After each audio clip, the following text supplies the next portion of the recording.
Halo, halo, halo. Oke, baik. Bismillahirrahmanirrahim. Assalamualaikum warahmatullahi wabarakatuh. Saya M. Zilhan Salman Ramadan dari Teknik Informatika B dengan NIM 2106018. Nah, di sini saya akan mempresentasikan tentang tugas 11 yaitu teori bahasa dan otomata. Kita akan membahas yaitu CNF atau Chomsky Normal Form atau bentuk normal Chomsky. Lalu yang kedua adalah aturan produksi rekursif kanan dan kiri. Nah, nanti ada contohnya juga pembentukan CNF dari TBBK rekursif kiri. Oke, sebelum ke contohnya, kita masuk dulu ke CNF ya, atau Chomsky Normal Form, atau bentuk normal Chomsky. Nah, CNF sendiri merupakan salah satu bentuk normal yang sangat berguna untuk konteks free grammar atau CFG. Nah, bentuk normal Chomsky dapat dibuat dari sebuah tata bahasa bebas konteks yang telah mengalami penyederhanaan, yaitu penghilangan produksi useless, unit, dan juga epsilon atau kosong. Dengan kata lain, suatu tata bahasa bebas konteks dapat dibuat menjadi bentuk normal Chomsky dengan syarat tata bahasa bebas konteks tersebut, yaitu yang ke satu adalah tidak memiliki produksi useless, yaitu yang kedua adalah tidak memiliki produksi unit, yang ketiga adalah tidak memiliki produksi epsilon atau kosong. Nah, bentuk normal Chomsky adalah konteks free grammar dengan setiap produksinya berbentuk A menghasilkan BC atau A menghasilkan A. BC ini termasuk dalam variabel dan A ini termasuk dalam terminal ya. Nah, ruas kanan hanya boleh berupa satu simbol terminal atau dua buah simbol variabel. Jika terdapat lebih dari satu simbol terminal, maka harus dilakukan penggantian. Jika terdapat lebih dari dua buah simbol variabel, maka harus dilakukan perubahan alfa ke beta. Nah, alfa ini hanya bisa berisi satu non terminal dan beta hanya bisa berisi satu terminal atau dua variabel. Nah, contohnya seperti ini ya.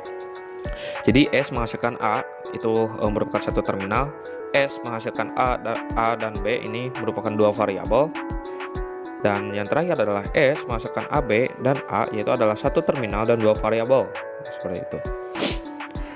Nah, untuk cara bagaimana penyederhanaan CNF, yaitu yang ke satu adalah biarkan aturan produksi yang telah dalam bentuk CNF. Lalu yang kedua adalah lakukan penggantian aturan produksi yang ruas kanannya memuat simbol terminal dan panjang ruas kanannya lebih dari satu. Lalu yang ketiga adalah lakukan penggantian aturan produksi yang ruas kanannya memuat lebih dari dua simbol variabel. Yang keempat adalah penggantian tersebut bisa dilakukan berkali-kali sampai akhirnya semua aturan produksi dalam bentuk CNF. Lalu yang kelima adalah selama dilakukan penggantian, kemungkinan kita akan juga memperoleh aturan-aturan produksi baru dan juga memunculkan simbol-simbol baru seperti itu. Nah, untuk urutan-urutannya bisa dilihat ya di tabel berikut ini. Nah, di sini Anda misalkan ada satu CFG yang sudah sederhana, lalu kita akan rubah ke CNF. Kita harus melewati proses ini terlebih dahulu. Jika sebuah CFG ini tidak usah disederhanakan kembali, ini bisa langsung menjadi CNF. Dan jika harus disederhanakan kembali nah penambahan aturan produksi itu bisa terjadi seperti itu. Nah, untuk aturan produksi rekursif kiri dan kanan ya sekarang. Nah, aturan produksi yang rekursif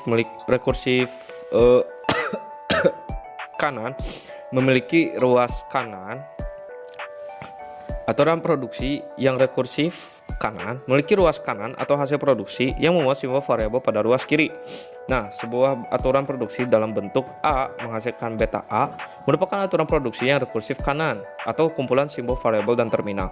Contoh aturan produksi yang rekursif kanan ya, di sini ada S menghasilkan D terminal dan S variabel, dan B menghasilkan AD terminal dan B variabel. Nah, untuk aturan produksi rekursif kiri itu merupakan sebaliknya dari rekursif kanan ya, yaitu produksinya dalam bentuk A menghasilkan A dan beta. Nah, contohnya ini seperti di bawah ini ya. S menghasilkan S dan D. S itu adalah variabel, D-nya adalah terminal, dan B menghasilkan BAD. B-nya itu adalah variabel dan AD merupakan terminal seperti itu. Nah, untuk produksi yang rekursif kanan menyebabkan pohon penurunan tumbuh ke kanan. Sebaliknya, produksi yang rekursif kiri menyebabkan pohon penurunan tumbuh ke kiri. Nah, untuk tahapan-tahapan penghilangan rekursif kiri bisa dilihat ya di sini. Ada langkah yang ke satu adalah Jika terdapat CFG yang mengandung aturan produksi rekursif kiri, lalu kita pisahkan terlebih dahulu ya, mana yang rekursif kanan dan rekursif kiri ya, atau yang tidak rekursif kiri seperti itu. Lalu yang ketiga adalah lakukan penggantian dengan memunculkan aturan produksi baru dan simbol variabel baru. Lalu yang keempat adalah CFG bebas dari rekursif kiri, yaitu adalah hasil dari penyederhanaan atau penghilangan rekursif kiri seperti itu. Nah, bisa kita lihat ya, di sini ada contohnya. Di sini terdapat sebuah CNF dari penyederhanaan TBBK yang memiliki 5 aturan produksi ya.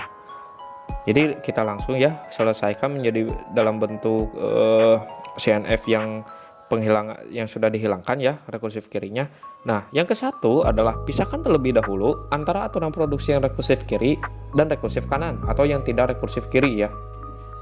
Nah, di sini bisa kita lihat ya. Sebentar. Di sini bisa kita lihat ya. Misalkan S ini dibagi menjadi 3 ya. Ada 3 hasil aturan produksinya, itu SAB, SB dan CA. Nah, untuk di aturan produksi S, nah bisa kita bedakan menjadi 2 ya. Jadi S misalkan SAB dan SB ini merupakan sebuah rekursif kiri dan CA ini merupakan rekursif kanan. Jadi kita pisahkan di sini. Lalu untuk A, selanjutnya untuk A, nah ini juga sama ya, dibagi menjadi 2. Nah, untuk rekursif kirinya itu A menghasilkan AA.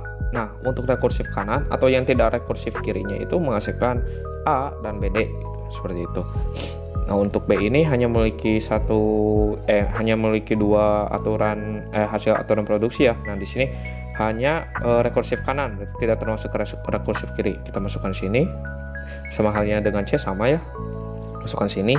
Nah, untuk D di sini ada 2, kita bedakan menjadi 2, yaitu DSA dan A ya. DSA itu masuk ke dalam rekursif kiri dan ini masuk dalam ya yang tidak rekursif kiri, seperti itu. Nah, untuk yang kedua, tentukan alfa dan beta dari aturan produksi yang rekursif kiri. Nah, rekursif kiri yang tadi kita tentukan alfa dan betanya ya.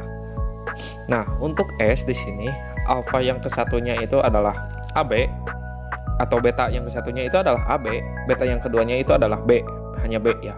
Nah, untuk A, alfanya itu adalah hanya A saja karena tadi yang di bawahnya adalah AA.